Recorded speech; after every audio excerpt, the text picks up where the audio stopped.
நம்ம இந்த சிஸ்டமை கண்டினியூ பண்ணோம். பெட்டிஷனர்ஸை வந்து நீங்கள் இன்ஸ்பெக்டர்ஸு ஏசிஸ் எல்லாம் வந்து நீங்கள் பார்க்கணும். அதுக்கு நீங்கள் கான்ஷியஸ் எஃபர்ட் எடுக்கணும். சில நேரங்களில் நான் பார்த்துருக்குறேன்,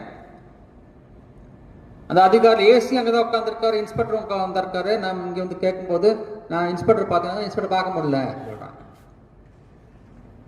அப்போ ஸ்டேஷனில் இன்ஸ்பெக்டரை பார்க்க முடியாட்டா அங்கேருந்து ஆவடிக்கு வந்து கமிஷனர் எப்படி பார்க்க முடியாது? ஆகவே நீங்க வந்து உங்களை அவைலபிள் படுத்திக்கணும். அதாவது நீங்க வந்து பெட்டிஷனர்ஸை சந்திக்கிறதுக்கு நேரம் ஒதுக்கணும். பெட்டிஷனரை சந்திக்கிறதுக்கு நீங்க முயற்சி எடுக்கணும். நிறைய ஏசி ஆஃபீஸ் எல்லாம் இப்போ நீங்க பார்த்தீங்கன்னா எல்லாம் ஸ்டேஷன்ல தான் இருக்கு. இப்போ நீங்க கீழே வந்து பார்க்கணும்.